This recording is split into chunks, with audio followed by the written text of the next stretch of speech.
Alô, amigas, alô, amigos do GELAC, do Grupo Espírita Luz, Amor e Caridade.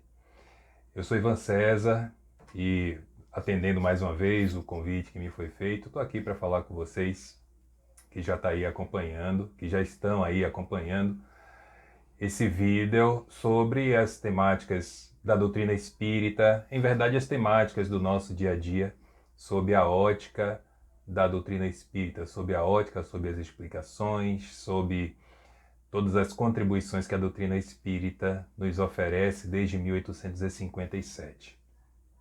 Agradecendo sempre e hoje trazendo um tema que eu diria faz parte de todas as preocupações que não apenas os espíritas, como todo e qualquer religioso tem, alguns mais, outros menos, em relação àquilo que pode ou que não pode, que deve ou que não deve acontecer após o seu desencarne.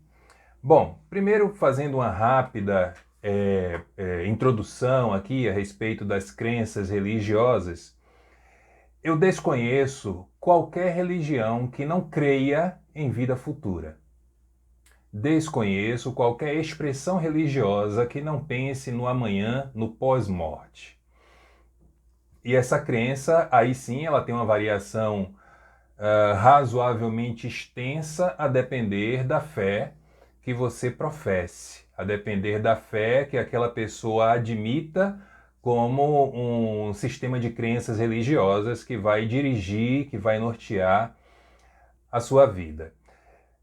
Nós vamos ver a crença na vida futura nas religiões orientais, nas regiões ocidentais, vamos ver no budismo, vamos ver no cristianismo, vamos ver no judaísmo, no taoísmo, no shintoísmo, no islamismo, em todas as religiões representativas e até naquelas menos representativas.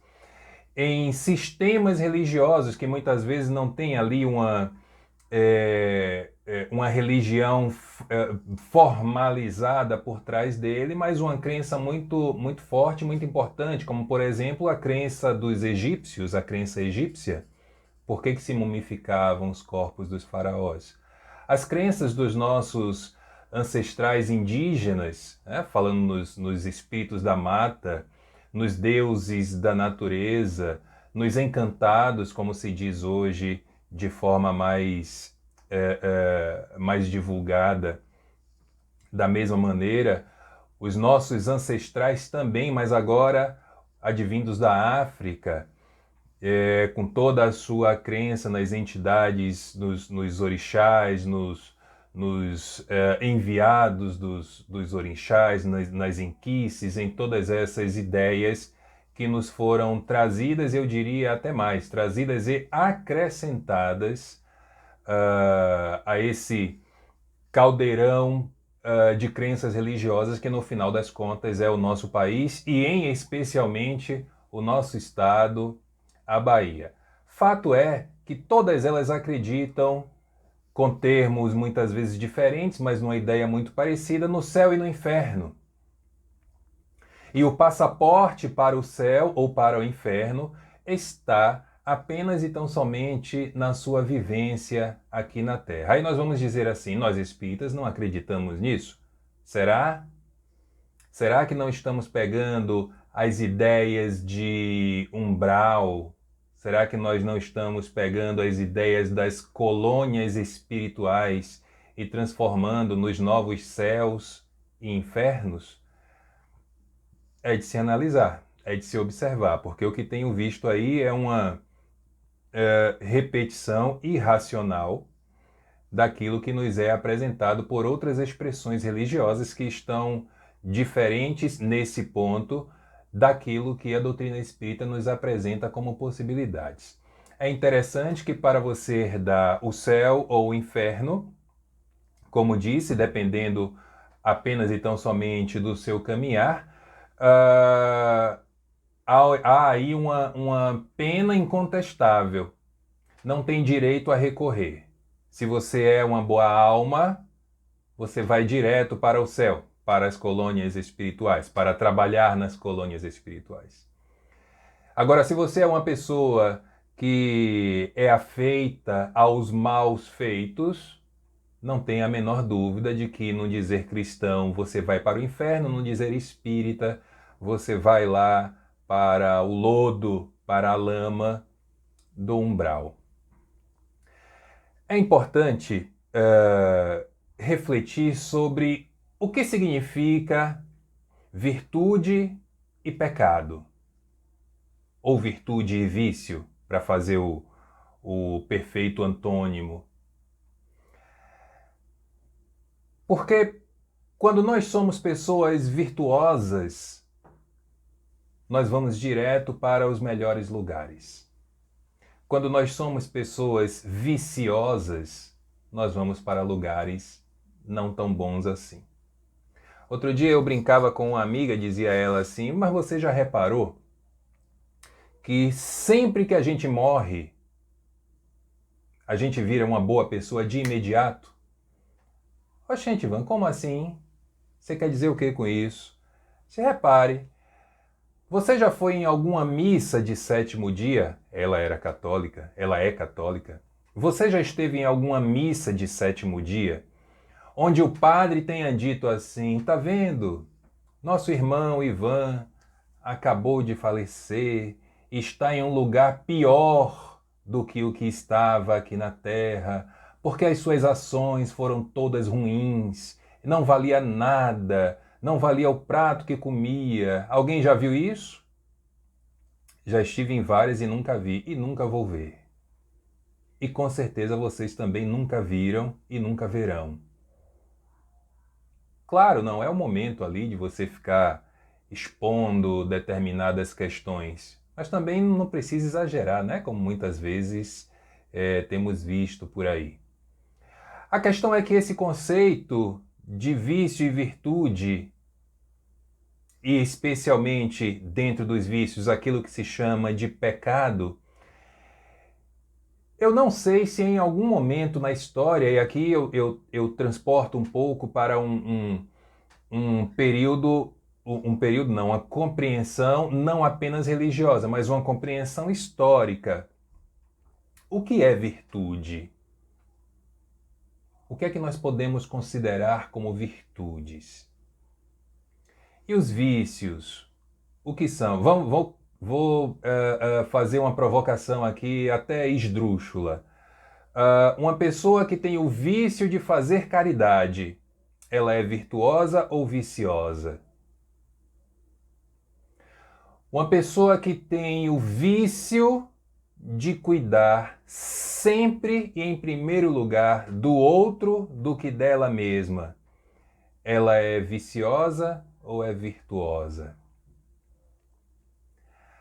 Aí as contribuições religiosas começam a nos falar até como forma, cuidado, estejam atentos e atentas, até como forma de aprisionamentos, começam a nos falar desde sempre das questões do pecado. Porque o pecado é um portal incontestável para uma vida futura, para uma pena futura de muito sofrimento. Eu vos pergunto, senhoras e senhores, o que é pecado? Vamos tomar, por exemplo, um dos ditos 7 pecados capitais. O pecado da gula, comer demais. Comete gula quem come 3 pratos de feijão por dia? Na hora do almoço, a pessoa senta lá à mesa, come o primeiro prato, come o segundo, e quando você pensa que acabou, ela come o terceiro. Isso é gula? Pergunta retórica. Agora a mesma pergunta com a outra opção.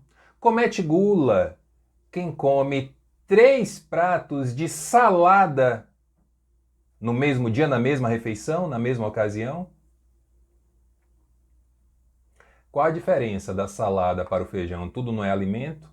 A gula é o que você come ou a gula é o seu sentimento ou a sua emoção, o seu sentimento, na verdade, em relação àquilo que está se apresentando ali para o seu desfrute.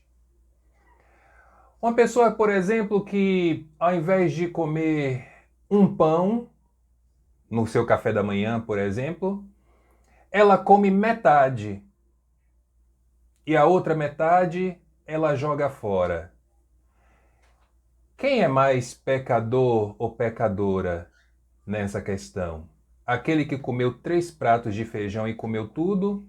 Ou aquele que comeu metade do pão e jogou a outra metade fora quando poderia ter alimentado uma outra pessoa que não tem o que comer? Não sei. A vida não é uma equação matemática. Nunca esqueçam que os espíritos alertaram em várias ocasiões, em toda a codificação, que mais vale a intenção do que a ação. A pessoa que teve a ação de jogar comida fora pode ter tido alguma intenção ali por trás que a gente desconhece. A pessoa que teve a ação de comer 3 pratos de feijão pode estar passando fome. E a gente não sabe. Então, esses julgamentos para determinar se seremos penalizados ou se gozaremos da vida futura, eles não podem ser feitos por olhares que estão no mesmo nível que nós estamos, por nossos pares, por nós. Sabem por quê? Porque o nosso olhar, ele é essencialmente terreno. Desconsideramos o lado espiritual, que efetivamente é o que existe. É o que está em nossas vidas, é o que somos. Todos os habitantes do planeta Terra, desde sempre, eles têm o sentimento da vida futura. E isso está lá em O Livro dos Espíritos. Kardec, na questão 959, quer saber o seguinte: de onde nasce para o homem esse sentimento instintivo da vida? Kardec tem umas minúcias que muitas vezes elas passam sem que a gente perceba os pequenos detalhes que terminam fazendo com que a sua obra, a obra dos Espíritos codificada por ele, seja mais rica do que a gente pensa. Kardec pergunta de onde nasce para o homem o sentimento instintivo. Quando ele acrescenta a palavra instintivo na pergunta, ele está retirando, de forma majoritária, podemos dizer assim, as ideias de inteligência, porque inteligência requer raciocínio. O instinto não. O instinto é impulso, é ação. Então, quando ele pergunta sobre o sentimento instintivo, ele está se referindo a questões que nós sequer raciocinamos sobre elas, mas que está em nós e que nos faz acreditar em algo além daquilo que estamos vivendo aqui nesse instante. Então, lá na questão 959, de onde nasce para o homem o sentimento instintivo da vida futura, os espíritos respondem: nascem essencialmente da lembrança, da nossa lembrança da vida espiritual, porque todos nós viemos de algum lugar. Acabamos de chegar à marca de 8 bilhões de habitantes no nosso planeta. 8 bilhões. Eu não faço a menor ideia do que significa esse número. Eu sei que é gente que não acaba mais. Todos esses 8 bilhões de habitantes que temos nesse instante no planeta Terra vieram para cá provenientes de outros lugares. Aqueles que estão em primeira encarnação, dificilmente alguém no planeta Terra estará em primeira encarnação. Em primeira encarnação, nascem, encarnam, melhor dizendo, encarnam espíritos em planetas inferiores ao nosso, geralmente, assim que acontece. Então, todos nós passamos por experiências passadas. a nossa memória espiritual, ela não se perde. Esse sentimento instintivo que Kardec acrescenta à pergunta, ele está em nós, está conosco. O que se perde é a memória imediata, para que nós possamos ter liberdade de ação na nossa caminhada. Recentemente, isso deve ter aí, sei lá, 1 ano talvez, eu vi uma matéria muito interessante de uma descoberta arqueológica, de um sítio arqueológico, já conhecido na verdade, mas que tinha ali locais que não eram tão bem explorados. E aí, analisando as pinturas rupestres nas cavernas, os arqueólogos, os cientistas, concluíram de que os homens das cavernas, eles já traziam essa noção de vida futura. Os desenhos que tinha lá em determinadas paredes davam essa ideia. Eu lembro de uma imagem que era um desenho de algo no alto, como se fosse o sol, embaixo um corpo deitado, e aí você tinha a dúvida se eles queriam dizer que esse corpo estava dormindo, ou se estava morto. E entre o corpo deitado e o sol lá em cima tinha uma outra luz aqui. Que outra luz é essa? O segundo sol não é. Segundo sol, só lá na música de Nando Reis, que ficou conhecida na voz de Cássia Eller. Então, se não era o sol, se não era aquele que estava deitado, o que podia ser?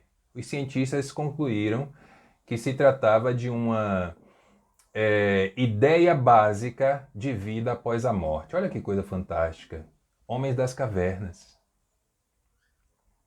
Vamos lá aos conceitos de O Livro dos Espíritos a respeito daquilo que nós acreditamos e que os Espíritos bem explicam a respeito das penas e gozos futuros. É muito comum nas casas espíritas nós termos preocupações, vamos dizer assim, sobre para onde iremos quando desencarnarmos. Eu não sei vocês, mas eu não tenho a menor dúvida de para onde eu vou. Meu roteiro ao desencarnar vai ser assim. Chegando do outro lado, tomo consciência de que já não estou mais entre os encarnados do planeta Terra, recobro a consciência daquele instante e de imediato sou levado para dar umas pisadinhas ali na lama, né? Dar uma sujadinha na canela, aquela coisa toda. Não sei se vai chegar até a canela, mas pelo menos até o tornozelo vai chegar. A partir daí, já sabendo como é que funcionam as coisas, eu não vou nem perder tempo de pedir ajuda. Olha, vocês que estão me acompanhando aí, anjo da guarda, espíritos amigos, espíritos familiares, Joana de Ângeles, Francisco de Assis, Jesus, vocês me acudam porque agora é com vocês. O que é que eles vão fazer? Vão lá me estender as mãos, como já fizeram em outras tantas ocasiões, com erros mais graves do que aqueles que cometi nesses 42 anos de encarnação, de última encarnação aqui na Terra. Última de mais recente, viu, gente? A partir daí é a minha caminhada. Reconhecimento das faltas, tentar resolver aquilo que é possível resolver ainda na erraticidade, mas acima de tudo aprendizado, para que quando voltar, seja na Terra, seja em outro planeta, eu esteja apto, esteja pronto a caminhar como um ser humano digno da confiança que recebi de Deus pelos seus enviados. Então nós muitas vezes ficamos muito preocupados. Ai meu Deus, eu vou para a colônia tal. É uma confusão atrás de vaga em nosso lar. Nosso lar já deve estar superlotado há muito tempo, há muitos anos. Porque desde que o livro é lançado, salvo engano, em 1944, o povo só fala em nosso lar como se fosse a única colônia espiritual que existe. Aí eu sempre faço um adendo. Cuida, você quer ir para nosso lar? Tudo bem, você vai. Agora cuidado. Em nosso lar também tem uma área lá destinada à consciência de culpa e aí se transformando na chamada zona umbralina. Você vai para o umbral, mas umbral de nosso lar. Aí é decisão de cada um.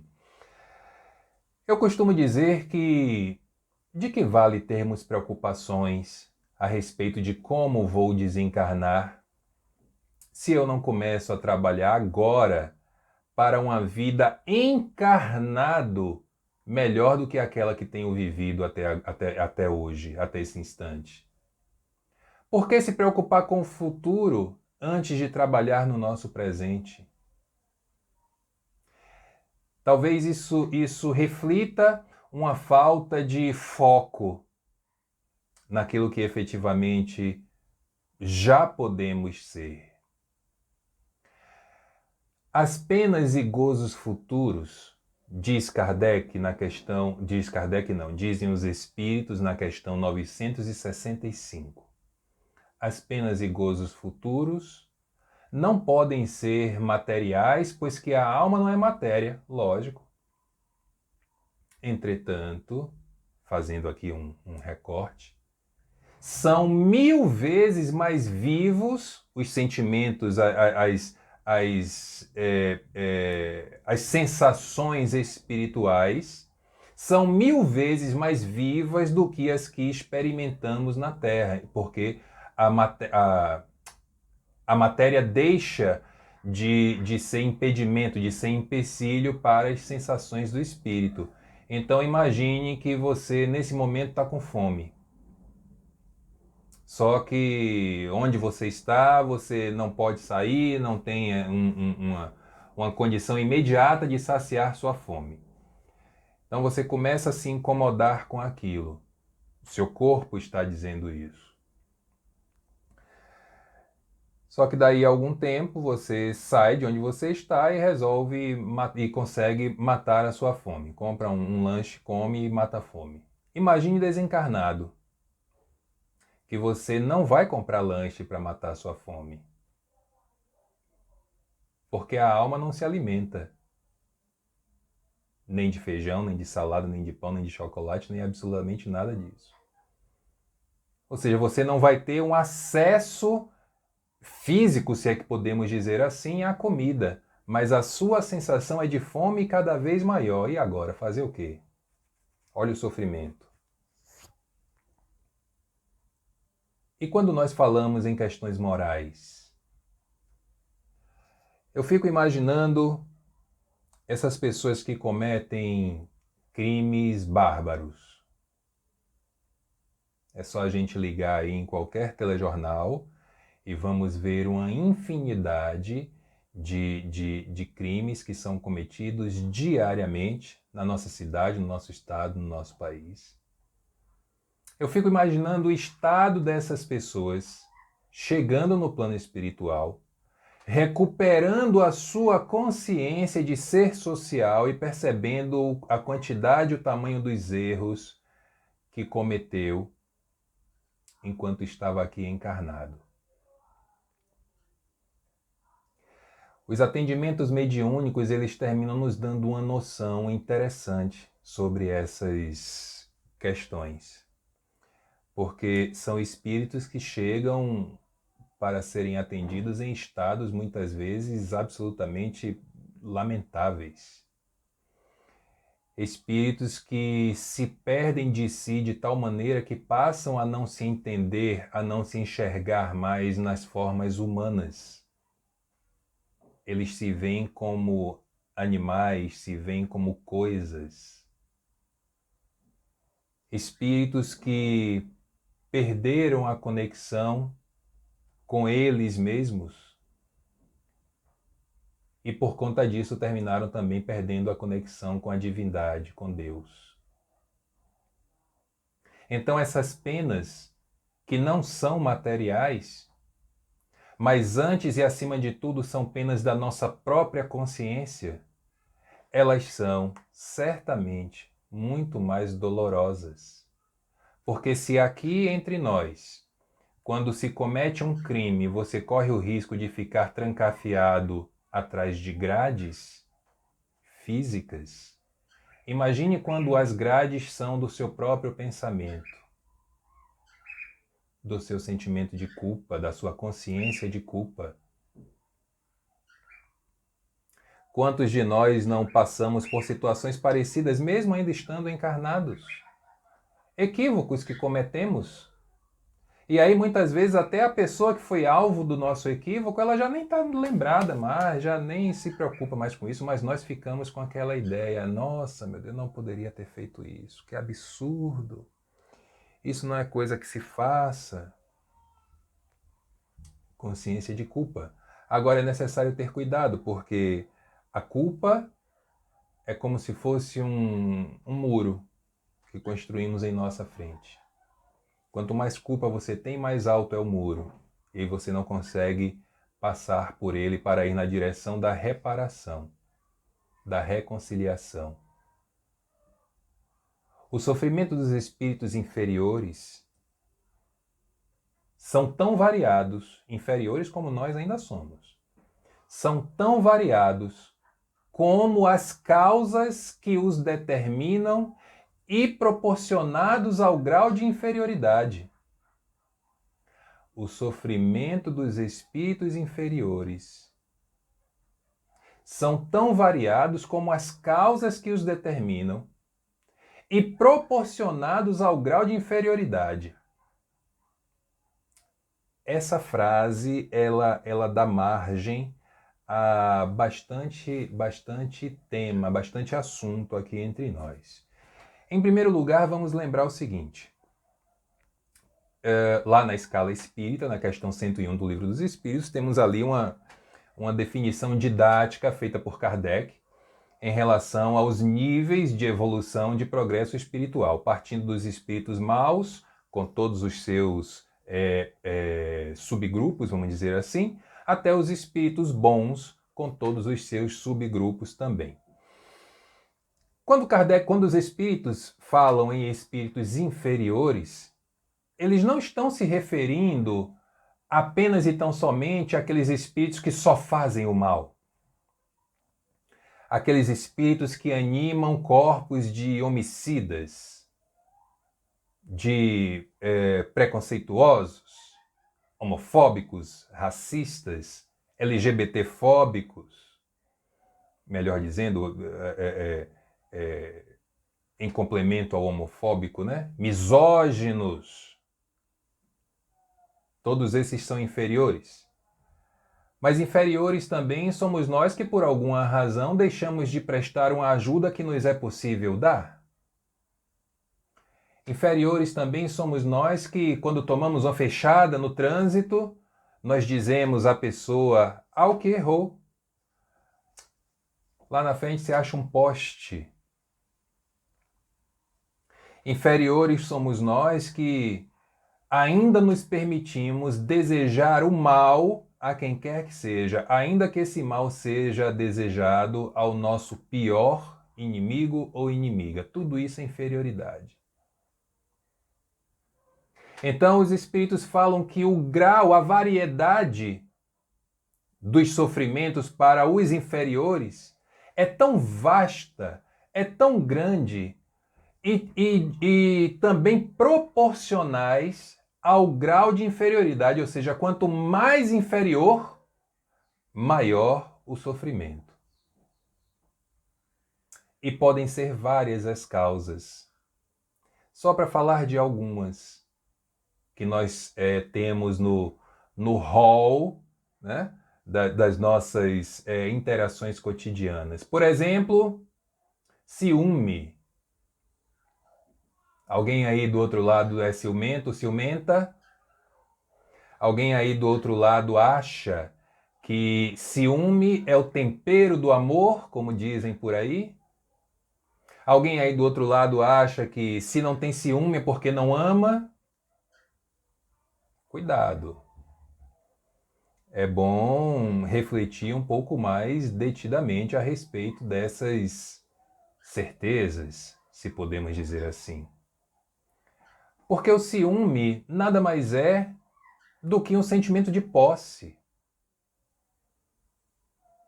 O alvo do meu ciúme é a pessoa, geralmente é uma pessoa, né, que eu quero apenas para mim e não permito que ela tenha para com outras pessoas o mesmo tipo de contato que comigo ela tem.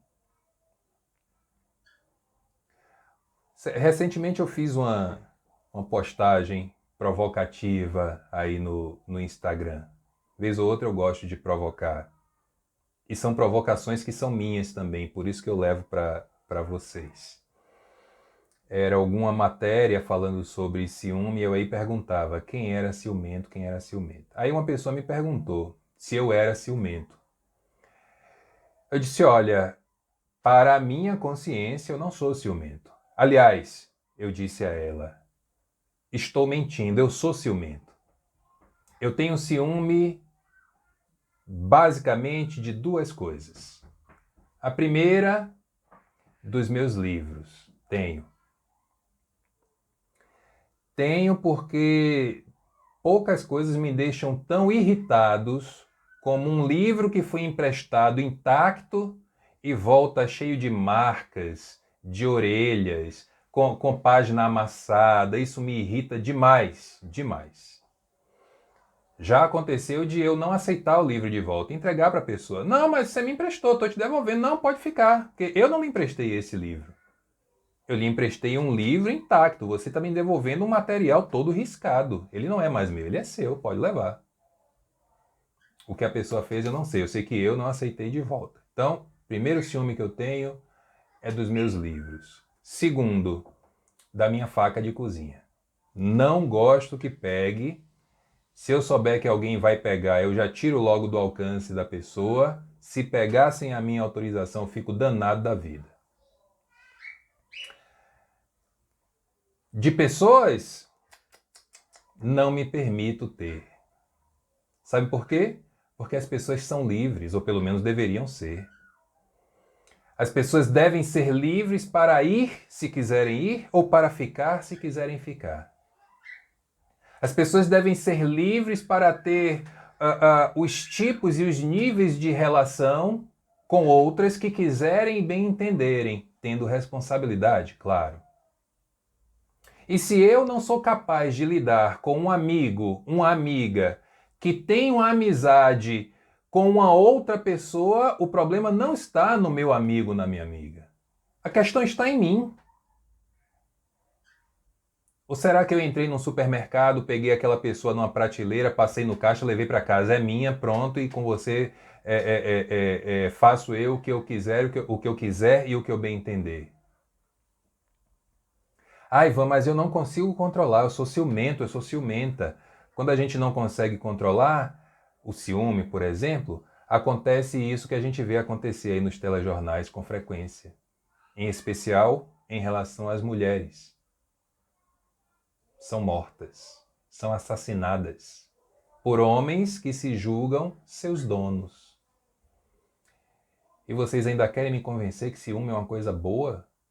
Olha, a raiva é uma outra possibilidade que nos inferioriza e que, por conta disso, faz com que os nossos sofrimentos, as nossas penas futuras, elas sejam agravadas. É normal sentir raiva. Não esqueçam disso. Raiva é uma das emoções primárias que nós temos. Das 5, raiva é uma delas. A questão não é você sentir raiva. A questão é o que você faz com a raiva que você sente. Está enraivado, enraivada por alguma situação? Vai acontecer no nosso dia a dia. Nesses 2 anos, já estamos indo para o terceiro, né? De pandemia, quantos momentos nós não tivemos raiva?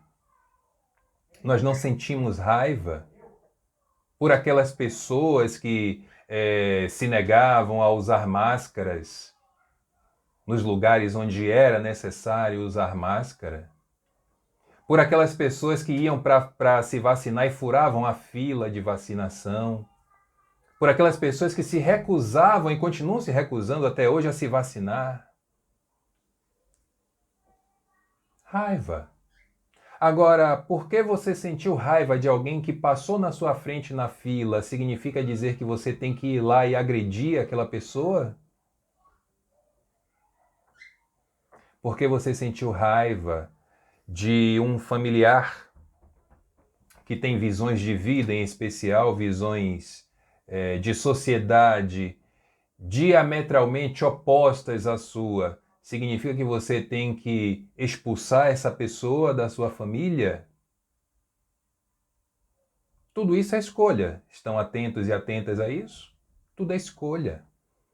O que vamos fazer ou deixar de fazer é do nosso livre-arbítrio. Desespero é uma outra questão também. Aliás, há pessoas que se desesperam com tudo, né? Tudo e qualquer coisa é motivo de desespero. Eu costumo fazer uma analogia nesses casos. A pessoa que morre afogada, em geral, ela morre pelo desespero, pelo pânico. Principalmente pessoas que morrem afogadas em águas calmas, como a água de piscina, por exemplo. A água de piscina não tem onda, não tem redemoinho, não tem buraco para prender seu pé, não tem nada disso. É uma água que está parada. Então, se você parar um pouco e pensar em segurar, encher o seu pulmão de ar, provavelmente você vai conseguir se libertar daquele problema. Mas começa o desespero, tentando se salvar de qualquer jeito, engole água, perde a consciência e morre afogado, afogada. O desespero para resolver questões que são fáceis muitas vezes. Alguém, por exemplo, que cai e se machuca. Um filho, uma filha. Quem tem criança aqui sabe como é que é isso. Você tem duas opções. Ou você age, ou você se desespera. E se você resolver fazer as duas coisas ao mesmo tempo, agir em desespero, aí a tragédia é certa. A minha característica para esses momentos assim mais difíceis é que eu vou ser aquela pessoa de tomar frente para resolver. Eu não fico parado olhando. Enfrento. Depois que passa tudo, depois que a coisa acalma, aí é que eu vou sentir a repercussão física daquele momento. E os gozos? Os gozos que os bons espíritos usufruem no além-túmulo resultam principalmente do fato de conhecerem todas as coisas, de não sentirem ódio, nem ciúme, é o ciúme de novo, nem inveja. Mas eu nunca vi falar em espírita que sente inveja. Nunca vi falar nisso. Inveja do carro que a outra pessoa chegou, do carro novo. Inveja da roupa de marca que alguém apareceu usando. Inveja de como fulano ou beltrana fala bem, se expressa bem. Espírita não tem inveja, nunca vi isso. Ambição? De jeito nenhum. E às vezes a gente fala ambição de uma forma pejorativa, né? Todos nós ambicionamos alguma coisa. Querer ser feliz é ter ambição de felicidade. A questão é quando a sua ambição tá mesclada com a inveja. Aí é que o problema fica sério. Então eles não sentem mais os bons espíritos. Reparem, Kardec, os espíritos da codificação falam em bons espíritos. Eles não falam em espíritos felizes nem espíritos perfeitos. Bons espíritos. E aí eu vou fazer um convite a vocês para voltarem lá à questão 101 de O Livro dos Espíritos para darem uma lida no que significa ser um bom espírito. Muitos de nós já o somos. Muitos de nós, por exemplo, já antes de falar qualquer coisa, nós já conseguimos pensar se aquilo que será dito vai ajudar, vai atrapalhar ou vai ser neutro. Porque se for para atrapalhar, é melhor ficar em silêncio. Isso também é bondade. Sentir empatia, se colocar no lugar da outra pessoa, tanto no momento de aflição como no momento de felicidade. Então esses bons espíritos, eles já não sentem mais essas questões todas e nem qualquer outra paixão que possam ocasionar a desgraça dos homens. Eu postei essa semana, tem 2 ou 3 dias, no meu Instagram, questão 806 de O Livro dos Espíritos, Lei de Igualdade. Kardec pergunta: as injustiças sociais estão na natureza? O que Kardec quer saber? As injustiças sociais, os problemas sociais são de Deus? Estão nas leis de Deus? E os espíritos respondem: as diferenças sociais, as injustiças sociais são obra do homem. Isso dá tanto pano para manga que é capaz de fazer uma loja inteira de camisas, não só das mangas. Porque observem, eu disse agora há pouco, eu lembro de uma palestra que eu fiz, uma palestra virtual, e era ao vivo, e ao final, o tema era justamente lei de igualdade. Ao final da palestra, o responsável, né, pelo canal, ele entrou no vídeo e fez comentários totalmente diferentes, na direção contrária, melhor dizendo, daquilo que eu havia dito. E eu logo percebi que ali estava uma pessoa que já se arrepia toda se ouvir falar em justiça social. Era como se fosse roubar dele para dar a quem quer que seja. Está no nosso dia a dia. Somos pessoas distintas com olhares distintos a respeito da sociedade. Eu acho que um bom filtro para saber se estamos certos ou errados, se estamos no caminho certo, no caminho reto ou no caminho tortuoso, está no nosso meio ambiente. Nas pessoas que estão ao nosso redor, nossos familiares, nossos amigos, as pessoas da casa espírita. E quando chegarmos ao plano espiritual, aí sim vamos ter uma noção muito mais completa, porque vamos nos encontrar com a nossa consciência.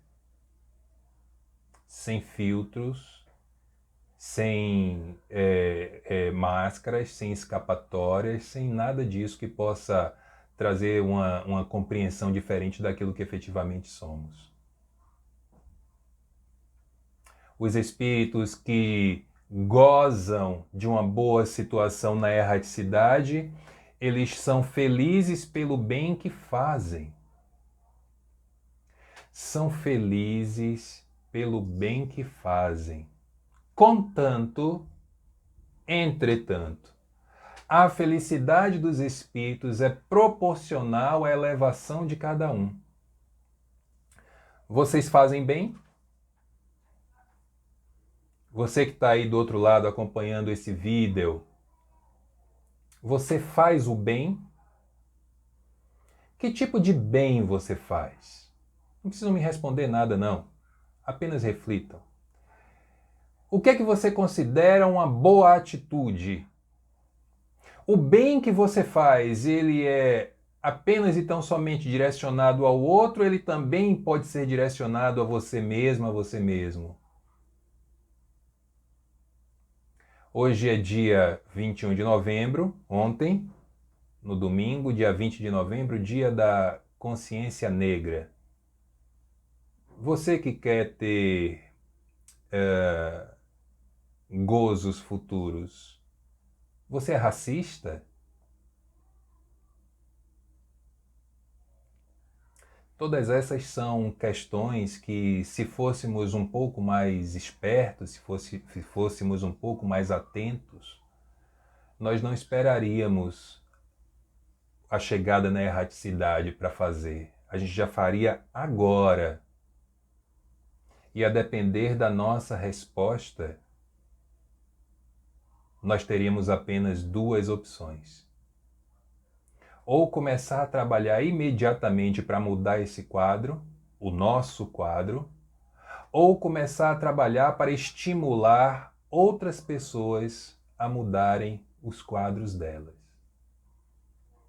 Eu postei um vídeo no meu Instagram com 3 dicas em respeito ao Dia da Consciência, relacionadas ao Dia da Consciência Negra.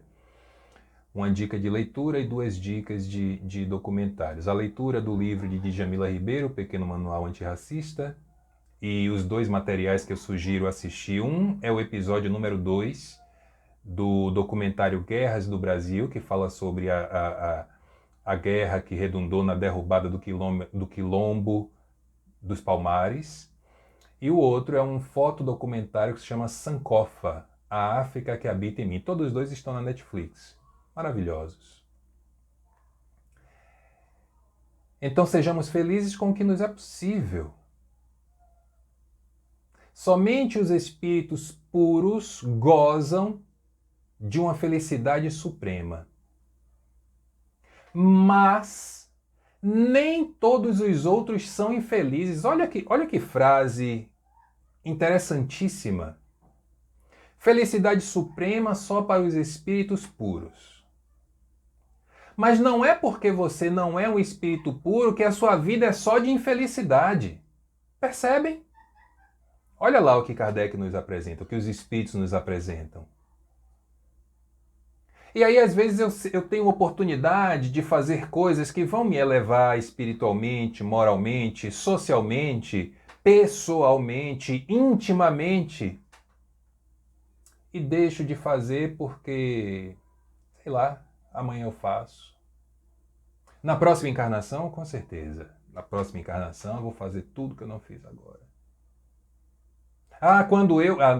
Agora eu não posso fazer não, mas quando eu me aposentar, aí não tem jeito.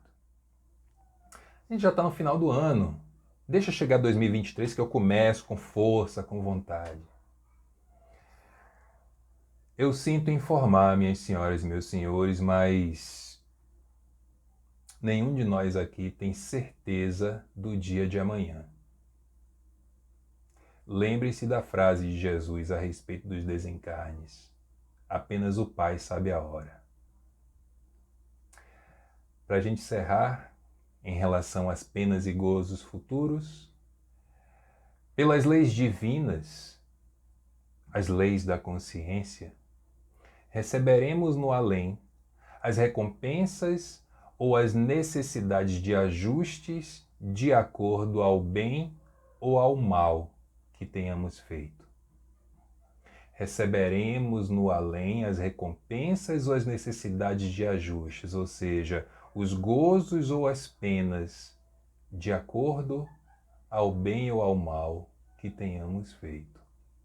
Então, que nós possamos ser essas pessoas de não perderem a oportunidade de fazer o bem a quem nos for possível, a quem estiver ao nosso alcance. Porque, em verdade, não existiria vida social, não existiria lei de afinidades, não existiria contato entre pares, entre energias similares, se não fosse pelo bem que nós fazemos. O mal se repele, o bem aproxima. Bom, como é o nosso último trabalho para esse ano, eu preciso desejar a todas e a todos que estão aí do outro lado um ano de 2023 de muito trabalho, trabalho profissional, trabalho íntimo, de muitas conquistas, aquelas que estiverem no nosso merecimento, mas acima de tudo, um ano de 2023 de reconstrução para todos nós. Andamos bastante precisados. Agradecendo mais uma vez ao GELAC e sempre às ordens. Que o Senhor nos abençoe a todos.